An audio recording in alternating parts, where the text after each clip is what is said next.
They say a house can keep a family together. Mine has learned how to keep its secrets. My name is Benjamin Whitmore, and for 60 years this Virginia mansion has been my compass. My grandfather laid its first stones with his own hands. My wife filled its rooms with choir hymns and the smell of orange marmalade. My children took their first steps down the hallway with the oak wainscoting. People in town call it Whitmore House, as if the place were a person, older than all of us and twice as proud. Since my wife passed, the pride has frayed. The portraits stare a little harder. The floorboards carry the sound of my steps farther than they should. Some evenings I light a hearth fire just to hear something alive.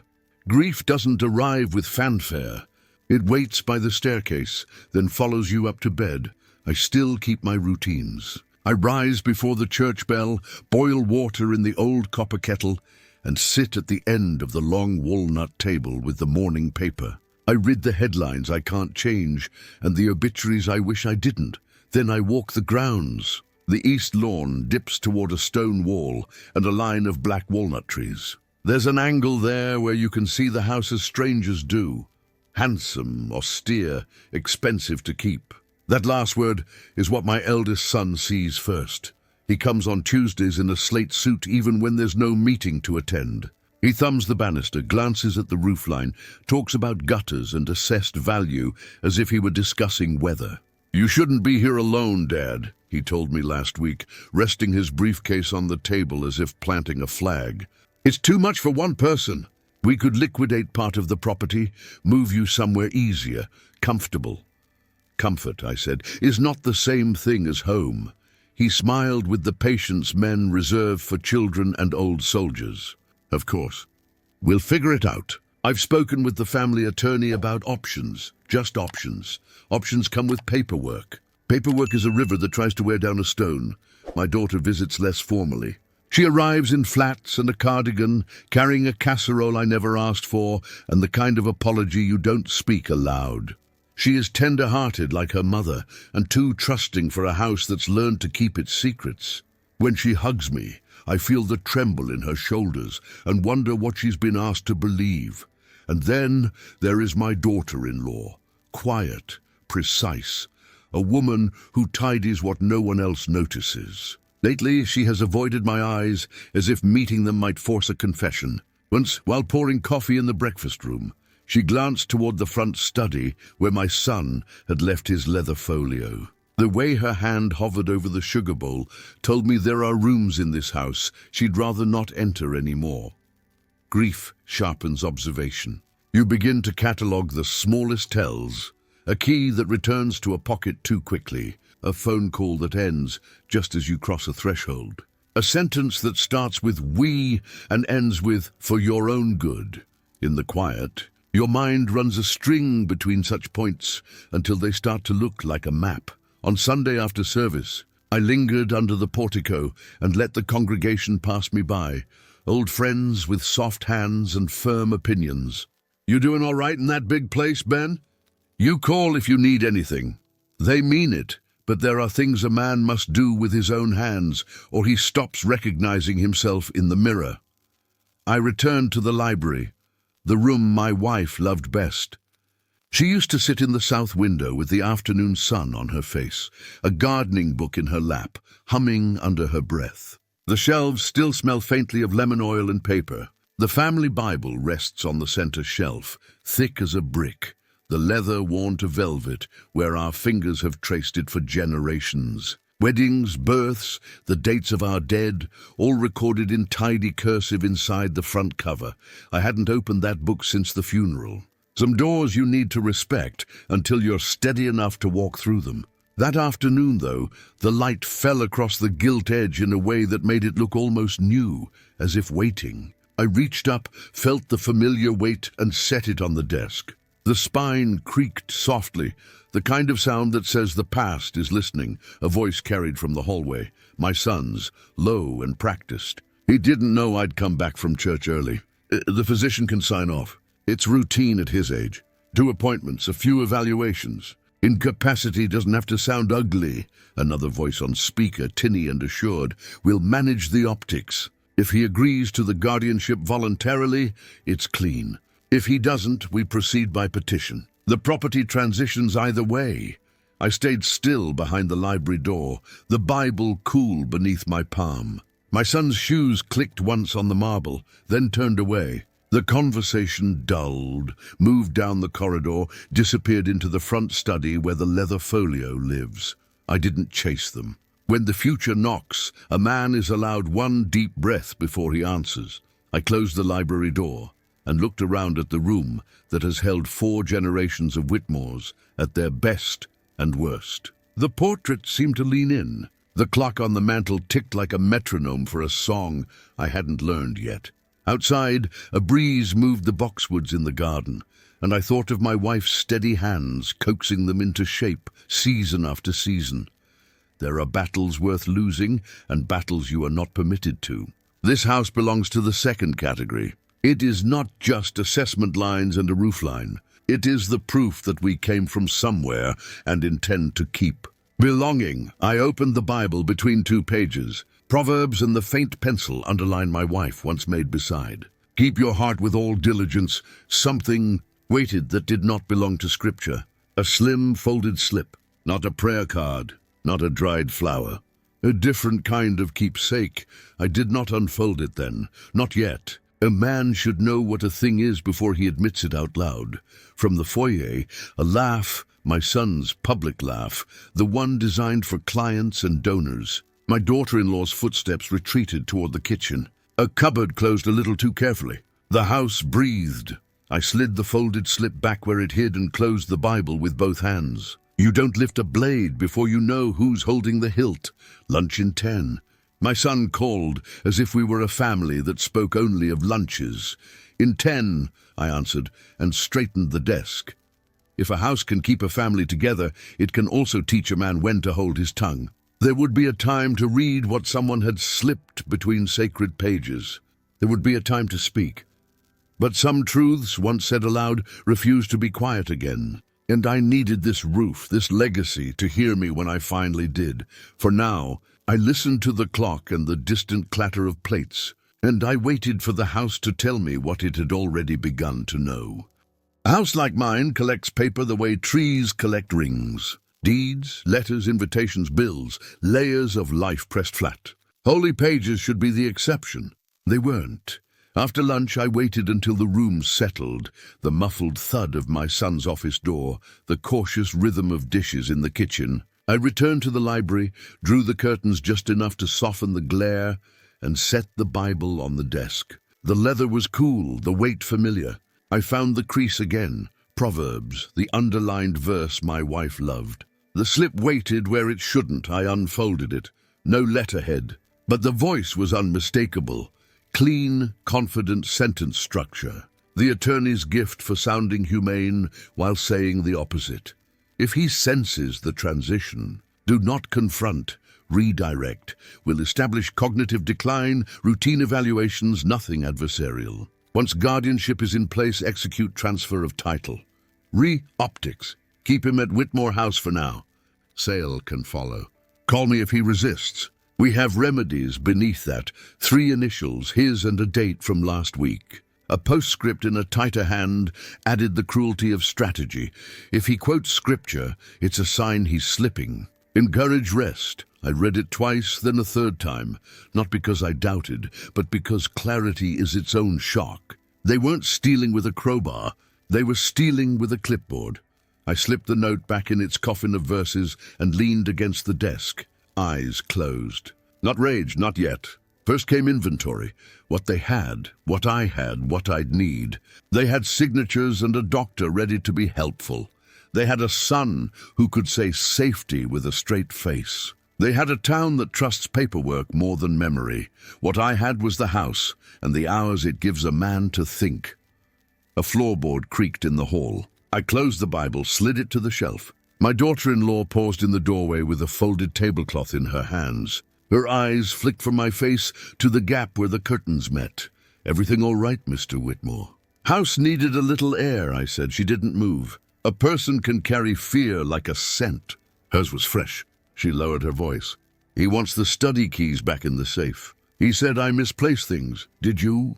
No, she hesitated. Do you need anything? Not mercy, an opportunity. 2 fresh pencils, I said, from the desk drawer next to the phone. She stepped into the study across the hall.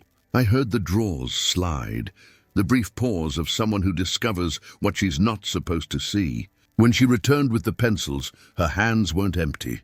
A small rectangle rested beneath the yellow wood, an index card with names and dates in my son's meticulous print. At the bottom, a single word, capacity.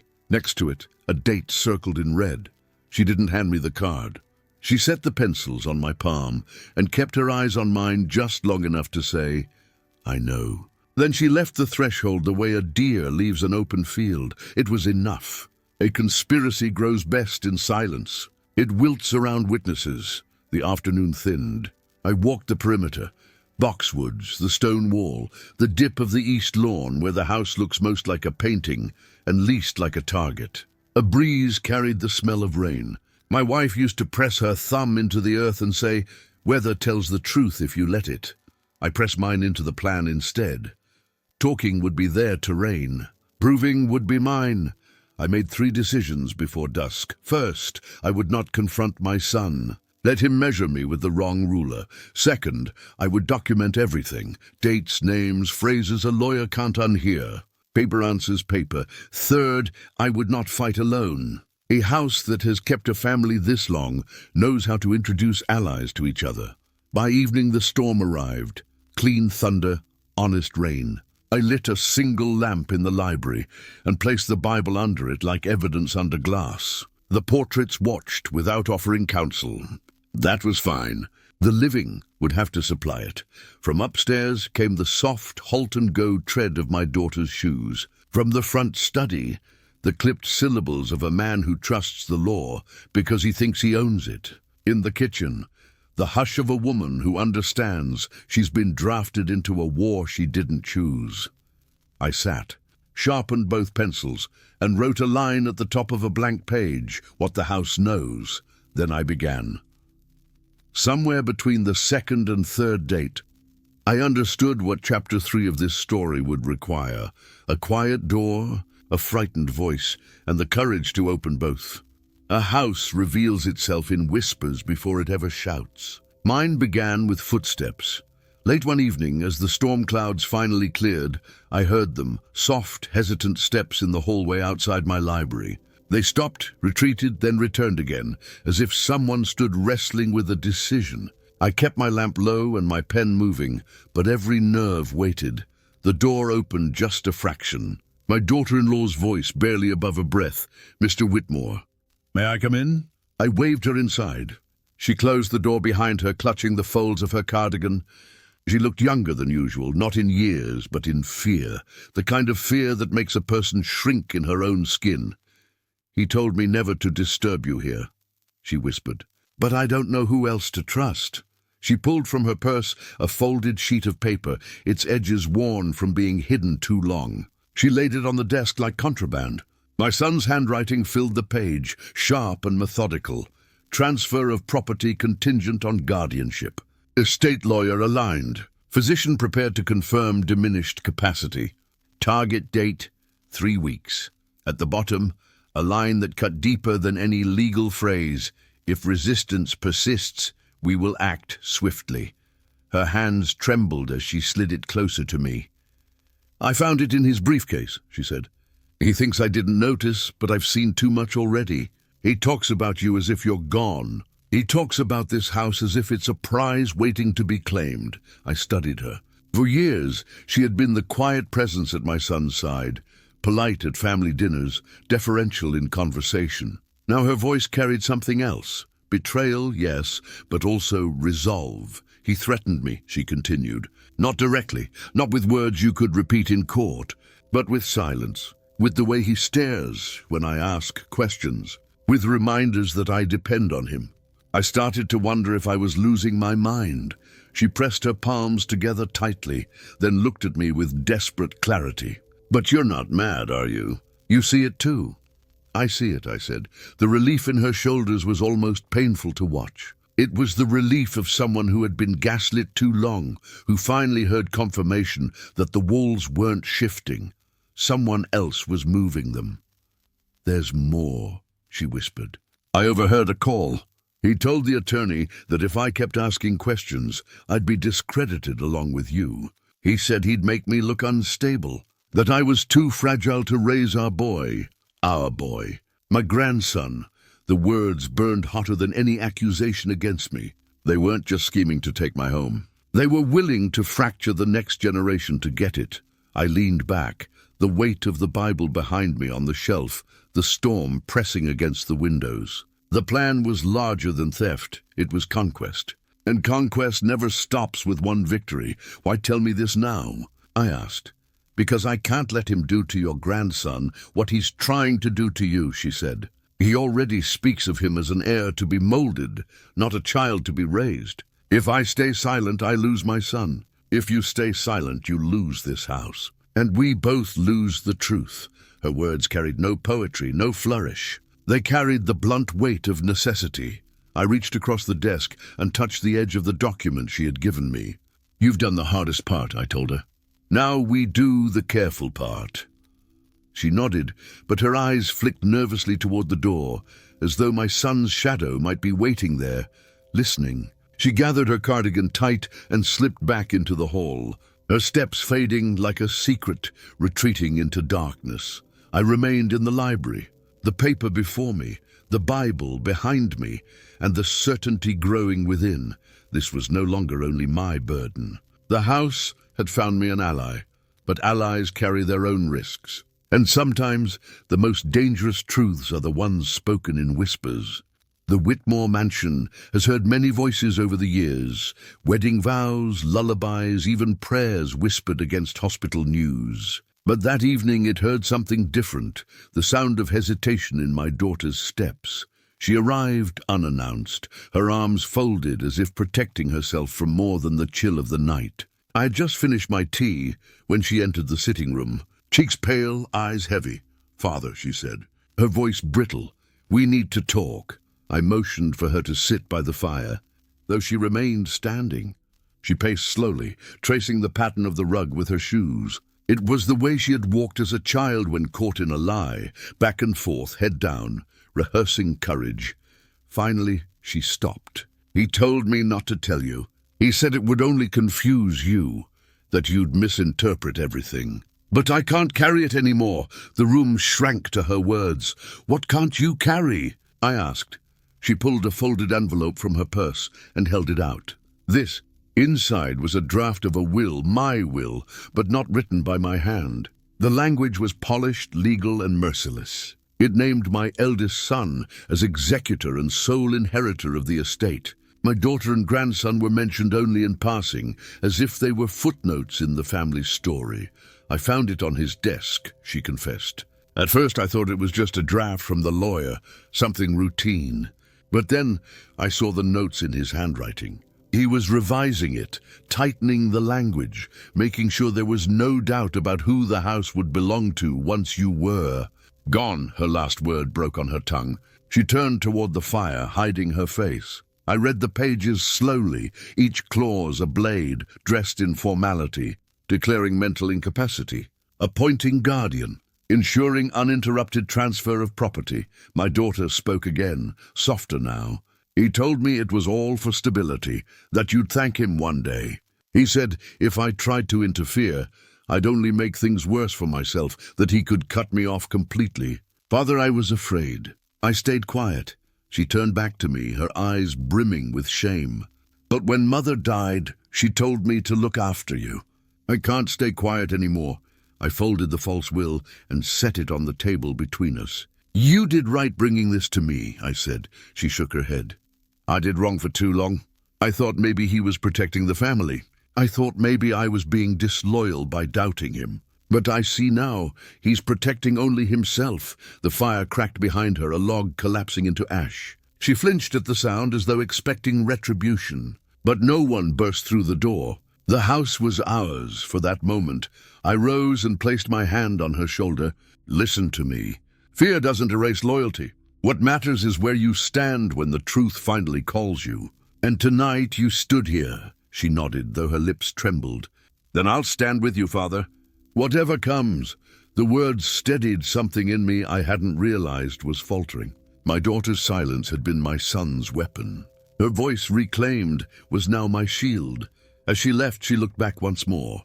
"He doesn't know I've told you. Be careful." When the door closed behind her, I sat in the dim firelight, the false will on the table, the Bible on the shelf. The conspiracy was no longer a suspicion. It was written in ink. My daughter had carried guilt like a stone, but now it was set in my hands, and stones, when thrown with precision, can bring down even the tallest walls. A child doesn't always understand the weight of family politics, but he feels the tremors. My grandson, barely 12, had been watching all along. Children see more than we want to believe. They just lack the words to name what they've seen. It was a Saturday morning, the kind that used to bring the family together for breakfast. The kitchen still smelled of maple syrup and butter, though the mood was far from sweet. My son entered with his usual air of authority, speaking loudly about doctors, signatures, and what was best for everyone. My daughter kept her eyes on her plate, silent. My daughter-in-law busied herself at the stove. Though her hands shook with every movement, I sat at the head of the table, the Bible resting quietly on the sideboard, the forged will folded in my study, and the note from the lawyer burned into my memory. Evidence surrounded me, but evidence without witnesses is only paper. Then my grandson set down his fork and looked straight at his father. "Why do you keep saying Grandpa's sick?" "He's not. He remembers more than you do." The room froze. My son's face darkened. "Eat your breakfast?" But the boy didn't. He pushed back his chair and stood. His voice trembled, but not from fear. He was gathering courage the way a soldier gathers breath before battle. "I heard you on the phone. You said he wouldn't last another year. You said the house would be yours before Christmas." Every word was a stone hurled into the still water of that kitchen. Plates rattled. My daughter-in-law's eyes widened. My daughter covered her mouth with her hand. "You're a child," my son snapped. "You don't know what you heard." "I know enough," the boy said, his voice breaking but his stance unshaken. "I know Grandpa reads to me every night. I know he remembers stories about when you were my age. I know he tells me things you forget because you're too busy talking about money." The silence after his words was the kind that shifts a family forever. My son tried to recover, reaching for the old tactics. "He's confused." Kids mishear things, but the boy wasn't finished. He stepped around the table and moved to my side. His small hand landed on my shoulder, light but steady. He faced his father with a defiance that no one had dared show before. "If you try to take him away, you'll have to go through me too." There it was, the line drawn not by me, not by the adults hiding their shame, but by a child whose sense of truth was purer than ours. My son's jaw tightened. For a moment I thought he might explode, lash out, assert the dominance he had been rehearsing for weeks. But something in his own son's eyes stopped him. Perhaps it was the mirror of himself as a boy, before greed hardened his edges. Perhaps it was the fear that once a child names betrayal, the whole world will start to see it too. He left the kitchen without another word, his footsteps heavy on the stairs. My grandson sat beside me, his face pale but proud. "Did I do right, Grandpa?" I looked at him. The boy who had just risked his father's anger to protect me, the boy who had spoken the truth no one else dared. "You did more than right," I said. "You reminded us all what courage looks like." My daughter wiped her eyes. My daughter-in-law set down the pan and finally breathed. For the first time, the conspiracy felt fragile. Not because I had gathered papers, but because a child had spoken in front of witnesses. The Bible remained closed on the sideboard, but I could feel its weight. Sometimes the strongest testimony doesn't come from scripture or signatures. It comes from the unshaken voice of a boy who refuses to let lies become the family's legacy. Families don't collapse all at once. They crack first, small fissures that spread until one sharp sound turns silence into ruin. For us, that sound came on a Thursday evening, when the house became too heavy with secrets to hold them any longer. My son had called for a family discussion. His voice carried the authority of someone who already believed the verdict was written. He wanted us all gathered in the great hall, the room that had witnessed baptisms, anniversaries, even my wife's wake. Now it would host something darker. The chandelier glowed, casting its light over portraits of ancestors whose stern eyes seemed to watch the proceedings. My daughter sat stiffly on the edge of a chair, hands folded tight in her lap. My daughter-in-law stood near the wall, clutching her cardigan. My grandson lingered close to me, unwilling to step away. My son entered last, holding a folder of documents under his arm. He placed it on the table with the finality of a judge dropping a gavel. "It's time we face facts," he said, looking directly at me. "Father, you're not well. You forget things. You misplace papers. It's not safe for you to manage the estate anymore." I said nothing. The words were expected. The performance rehearsed. He turned to the others. "This isn't about disrespect. It's about stability. I've spoken with our attorney. The guardianship papers are ready. Once signed, the house and assets will be secure, and Father will be taken care of properly." The words guardianship papers echoed against the high ceiling like a curse. My daughter's eyes flicked to me, then to the folder. She trembled, but said nothing. My daughter-in-law bit her lip, her silence louder than his speech, but my grandson broke the hush. "He's lying," the boy said firmly. "Grandpa's fine. He just doesn't want you to take the house." My son's jaw tightened. "Enough, you don't understand." "I understand," the boy interrupted. "I heard you plan it. You said the house would be yours by Christmas. You said Grandpa wouldn't last." The words shattered the calm veneer my son had tried to maintain. His face reddened, his fist slammed the table. "You're a child. You don't know what you're saying." The chandelier shook slightly from the impact. The portrait seemed to lean closer. For a moment I thought he might strike the boy. My daughter gasped, rising to her feet. My daughter-in-law stepped forward, her voice shaking but steady. "He's telling the truth, and I can prove it." From her purse, she pulled the folded document, the one she had hidden from his briefcase. She laid it on the table, right on top of his guardianship papers. The silence was deafening as my son stared at the evidence of his own handwriting. His eyes darted from her to me, to his sister, to his son. The alliance he thought he controlled was dissolving before him. "You think you can all turn against me?" he shouted. "Without me, this family has nothing. You'd all still be small, weak, dependent. Without you," I interrupted quietly, "we still have truth. And that is enough." The air in the hall changed with those words. My daughter finally stepped to my side. My grandson tightened his grip on my shoulder. My daughter-in-law stood with her chin high, courage replacing fear. For the first time, my son looked alone, truly alone. The house had reached its breaking point. And once a house breaks, it cannot be rebuilt on lies. In families, dinner tables are supposed to be sanctuaries, places where bread is broken and burdens are lightened. But on that Sunday evening, our table became a courtroom. I insisted on keeping the tradition. "We'll eat together," I said, though everyone sensed the storm building. My daughter prepared the roast the way her mother once did. My daughter-in-law set the silver, her hands steady now where once they had trembled. My grandson polished the glasses, whistling softly, though the tune carried a nervous edge. When my eldest son arrived, he came without apology, without shame, only with that same briefcase under his arm. He took his seat across from me as though nothing had cracked in the great hall days earlier. We began in silence. The clinking of silverware against plates filled the room, but no one truly ate. My son finally cleared his throat. "Father," he said, "I've considered what you all said, but emotions don't change facts. The documents are ready. It's time to finalize the transfer." His arrogance landed like a stone in the soup. My daughter looked down, unable to meet his eyes. My grandson clenched his fists in his lap.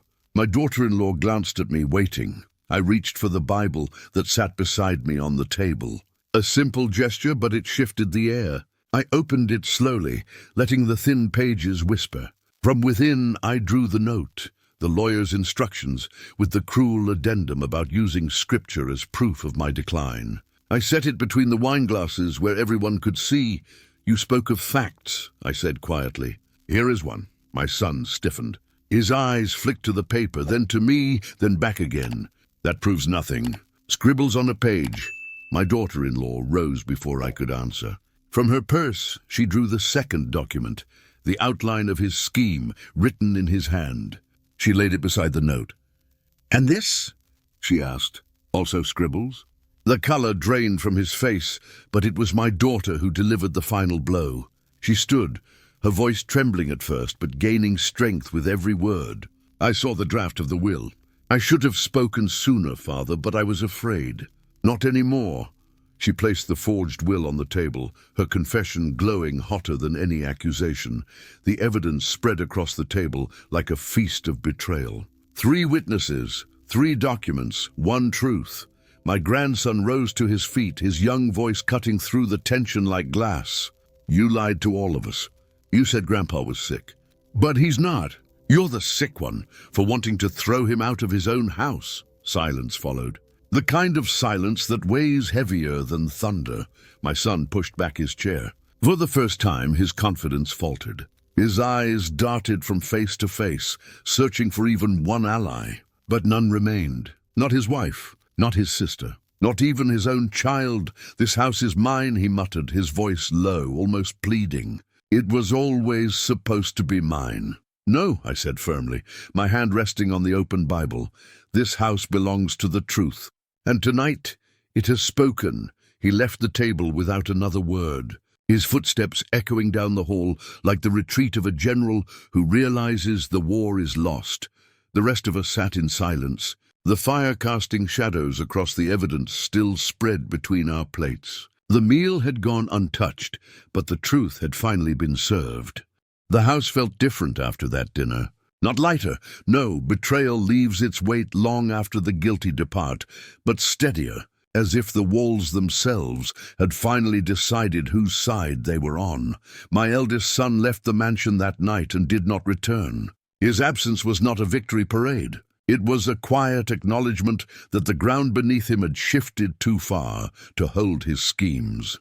But families do not heal in a single evening. The days that followed were filled with uneasy silence. My daughter walked the halls as if rediscovering them, pausing often before our mother's portrait as though asking forgiveness. My daughter-in-law moved with renewed steadiness, her cardigan replaced by firm shoulders and clear eyes. And my grandson, God bless him, remained close, his laughter tentative but growing stronger each day. I spent hours in the library, the Bible still open on my desk. Its pages, once a comfort, had become a battlefield. The place where a note meant to condemn me had instead become my salvation. I did not pray for vengeance. I prayed for clarity, for the strength to carry what remained of my family into safer days. It was during one of those afternoons that the knock came. Slow, deliberate, familiar. I opened the door to find my eldest son standing there, his face worn, his arrogance melted into something resembling shame. "Father," he began, his voice rough, "I didn't come for the house. I know that's lost. I came because—" He paused, searching for words. "Because I don't know who I am without it." The honesty in his tone startled me. For a moment I saw the boy who once followed me through these same halls, tugging at my hand, asking about the history of each room. But that boy had long since drowned in greed. "This house was never meant to make you who you are," I told him. "It was meant to remind you where you came from. You mistook inheritance for identity. That is why you lost both." His shoulders sagged. He nodded once, unable to meet my eyes, and left without another word. It was not reconciliation, but it was truth. And sometimes truth is the only gift left between father and son. Weeks passed. The scandal of his attempt never reached the public. It remained a wound we tended within these walls. My daughter returned more often, helping in the garden her mother once loved. My daughter-in-law and I began organizing the household ledgers together, her diligence steadying my own hands. My grandson's voice echoed through the halls, chasing away shadows with the sound of youth, and I, Benjamin Whitmore, remained in the seat my father once held, not because the papers said so, but because truth had anchored me there. One evening, as the sun sank behind the Virginia hills, I gathered them all in the dining room once more. No legal documents sat on the table this time, only bread, wine, and the warmth of a family pieced back together. I lifted my glass. "This house does not belong to me," I said, "nor to any one of you. It belongs to the truth we choose to live by. As long as we stand by that, no scheme, no lie, no betrayal will tear it from us again." My grandson raised his own glass of milk and smiled. My daughter and daughter-in-law followed. For the first time since my wife's passing, the room carried laughter instead of tension, and as I looked around that table, I realized the last word did not belong to betrayal or even to me. It belonged to the bond we had rebuilt, fragile yet unbroken, around the very heart of this house.